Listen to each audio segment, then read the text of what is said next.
Before I talk about that, though, the weekend that's coming up on uh, May 31st and June 1st is for those who, during the Vietnam era, went to Canada. And at this time, it's going to be honoring or recognizing women who were war resistors. There were women who were in the military who went to Canada had said, "I'm sorry, I may have volunteered, but I didn't volunteer for this war in Vietnam." Same as we have war resistors today that have volunteered for our military, but not to do the bidding of the Bush administration in Iraq.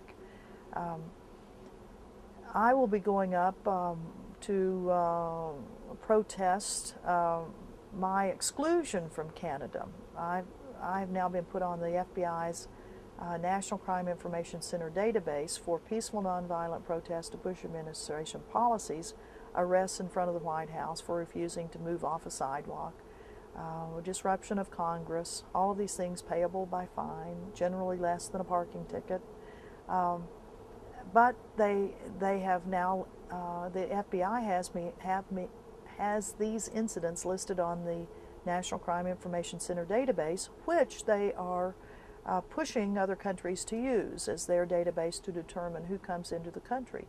Canadians are using it, and when I went into Canada in August of last year, the immigration officer said, "I'm sorry, I can see you from the computer, I can see you've been arrested and you can't come in." And it's like, how do you know that? Why should you know that? You're Canada, and I did this stuff in the United States, and what difference does it make to you that I'm protesting the policies of the Bush administration? I haven't broken any laws in Canada. Well, ultimately I was excluded, told I had to be criminally rehabilitated before I could come back in. 5 years of a clean arrest record.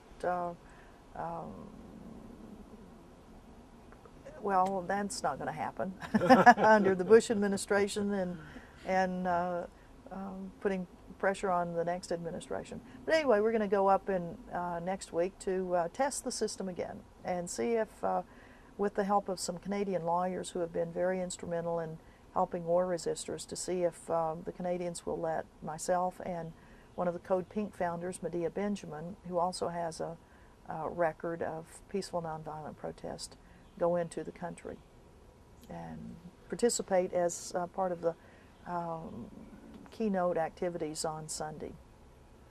We learned just recently that Canada has decided to deport one American service member who sought refuge in Canada.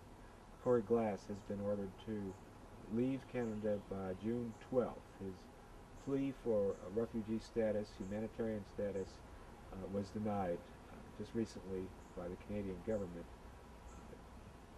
I am saddened and curious of this change in Canadian behavior with my own family history as Canadians, and the welcome that I received as an American war resistor returning to Canada, that now we have ordered the rehabilitation of Col Ann Wright for civil resistance, trying to enforce constitutional law, international law. And we also have the Canadian government now deporting war resistors for the first time ever. Mm-hmm.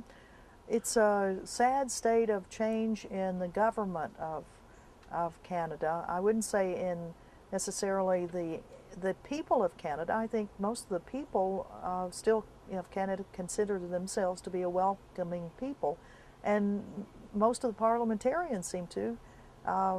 And I think they're going to have to change their laws. You know, it was the Canadian Parliament that changed the law from giving political amnesty to people crossing the border because of wars to saying they have to apply for refugee status, and then the system itself denying them that status. So it's really up to the Canadian parliamentarians to change the law. And we are working with the parliamentarians, and a good thing for Americans who believe that there should be a relief valve for those who in good conscience can't do what an administration says in going to war. I think we all need to be writing the Canadian Parliament to ask them to please change that law so that political amnesty is available for men and women who choose to not go to an illegal war. You know, the Canadians don't think the war in Iraq's legal. They don't have any Canadian citizens that are serving in that. They do have some that are in Afghanistan, and that's a controversial policy itself.